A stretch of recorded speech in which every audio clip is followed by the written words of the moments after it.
I hope you are doing very well. लगता है बदलती ऋतु के साथ मेरी तबीयत भी बिगड़ गई है। तो क्या मुझे लूला फार्मा का फ्लू अवे लेना चाहिए या कोल्ड इन लेना चाहिए? इस कश्मकश से बाहर निकलते हुए जेनेरिक ड्रग्स और ब्रांडेड ड्रग्स की एनालिसिस करते हैं। उनमें similarities, differences, merits and demerits को काउंटर करते हैं। पहले ब्रांडेड ड्रग्स का कॉन्सेप्ट समझते हैं। Let's for example there a medicine manufacturing company named Bios in Pharma. मान लीजिए कि ये एक बहुत बड़ी कंपनी है जिसका खुद का रिसर्च एंड डेवलपमेंट सेक्टर है, लैबोरेटरीज हैं। ये कंपनी क्लिनिकल ट्रायल्स भी करती है और काफ़ी सारे एक्सपर्ट्स को भी हायर किए हुए है। As a whole this company holds the ability to make new medicine for various diseases. हाल ही की बात करें तो कोरोना ज़्यादा पुराना नहीं है। हम जानते हैं कि कोरोना वायरस का स्ट्रेन म्यूटेट होता रहता है, जिससे कि उसका कोई पर्टिकुलर इन्फेक्टिंग स्ट्रेन नहीं है। But somehow let's assume that हमारी बायोस इन फार्मा कंपनी के एडवांस टूल्स एंड टेक्निक्स और एक्सपर्ट्स की मेहनत से बायोस इन फार्मा ने कोरोना का एक परफेक्ट क्योर फाइंड आउट कर लिया और जो दवाई उन्होंने बनाई उसे सी सैक्रोन नाम दे दिया। सी से कोरोना और सैक्रोन। लेकिन इस दवाई में जो एक्टिव इंग्रेडिएंट है, यानी कि जो मेन केमिकल है, वो है rosacron. So rosacron is the chemical that treats corona, जिसका सी सैक्रोन नाम दिया बायोस इन फार्मा कंपनी ने। अब इस दवाई के मार्केट में आते के साथ ही कई सारी pharmaceutical companies like Caesar pharma, Orlando pharma, universe pharma etcetera etcetera, इन लोगों ने भी इस मेडिसिन को मैन्युफैक्चर करना चाहा। तो क्या ये कंपनी सी सैक्रोन जैसी मेडिसिन बना सकती हैं?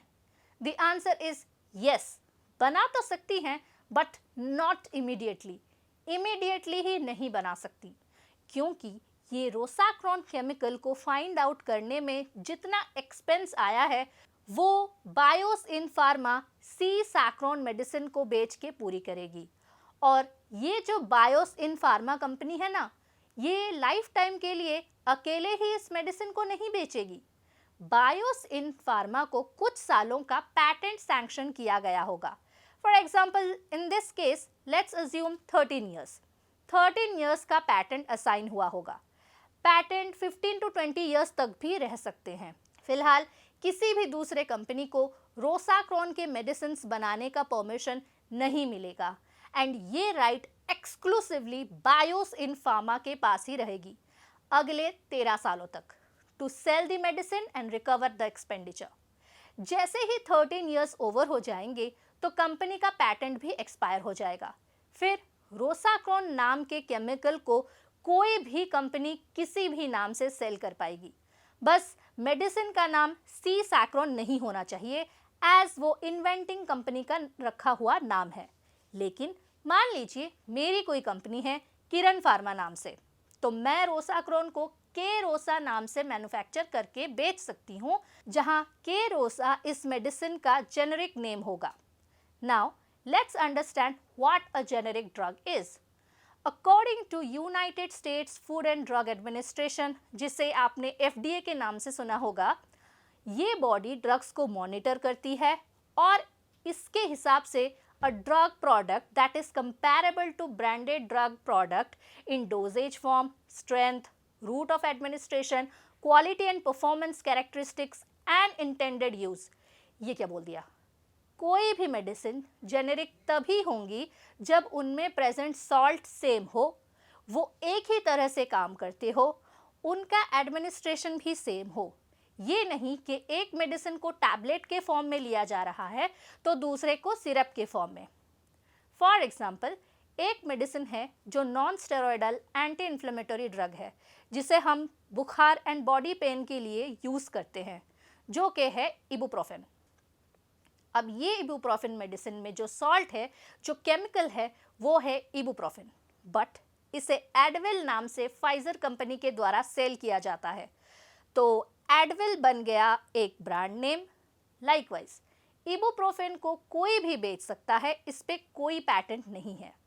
कल को अगर मैंने किरण फार्मा ओपन करी तो इबुप्रोफेन को के प्रोफेन नाम से सेल कर सकती हूँ, यानी कि एडविल और केप्रोफिन दोनों जेनेरिक ड्रग तो हैं, एज दोनों का केमिकल सेम है, performance, mode of intake, active ingredients वगैरह सब सिमिलर हैं, बस ब्रांडिंग अलग अलग की हुई है।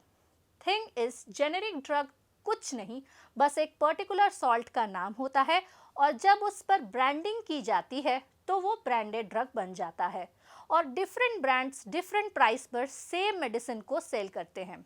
फॉर एग्जाम्पल, एक एक्टिव इंग्रेडिएंट है लूलिकोनाजोल 1% वेट बाई वेट, जिसके 10 ग्राम क्रीम को ग्लेनमार्क 120 रुपीज़ में सेल कर रही है, तो वहीं MS ऑरेंज स्किन क्योर उसे 8 रुपीज़ 25 पैसे में सेल कर रही है और वहीं सन फार्मास्यूटिकल्स इसे 168 रुपीज़ पे सेल कर रही है।